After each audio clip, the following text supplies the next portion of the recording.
Regarding Iran, former Vice President Mike Pence said that the unfreezing of those assets would amount to the largest ransom payment in American history. And then you also had the Israeli Prime Minister Netanyahu saying arrangements that do not dismantle Iran's nuclear infrastructure will not stop its nuclear program, will only provide it with funds that will go to terrorist elements sponsored by Iran. So most, if not all, Americans support bringing home hostages, but is the administration not also concerned that at the same time it's talking about giving Iran $6 billion, they're considering putting, Marines on commercial vessels to bolster security against this state? So a couple of things. You asked me two questions, so I'll take the first one. So I want to be clear that the negotiations for the release and return of the United States are ongoing. To the United States of these 5 individuals, they are ongoing. Just to be even more clear, what is being discussed isn't a payment of any kind. These aren't U.S. dollars. They aren't even taxpayer dollars.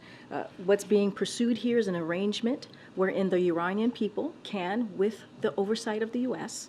Treasury Department, Qatar, and aid organizations, avail themselves of Iranian funds that had been held in a South Korean account since 2018. This is the money that the previous administration allowed Iran to make and keep in a special accounts.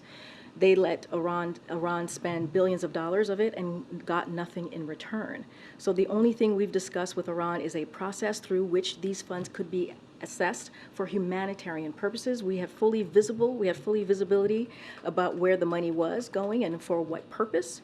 We are discussing a good deal here. We'd still limiting how they can use their own money through this deal. The Iranian people, with whom we have no quarrel with, must just get a break from the oppression and the hunger and the poverty the regime in Tehran has inflicted upon them. So want to make sure that's really clear. As it relates to the nuclear deal, this positive step is not linked to any other issue. This is not about anything else.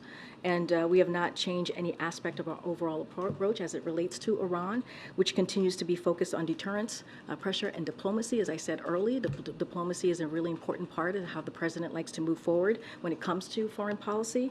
And this is about bringing home these U.S. citizens, reuniting them with their loved ones. That's what this is about, nothing else. Will harm the U.S.-Israel relationship at this very critical time, though? Look, this is about bringing home U.S. citizens, bringing them home to their families. That's what this is about. It's not about anything else. And we've been very clear about that. And we're going to make sure we do everything that we can to get these U.S. citizens who were wrongfully detained, let's not forget that, wrongfully detained, back home to their families. And that's the president's priority. Go ahead.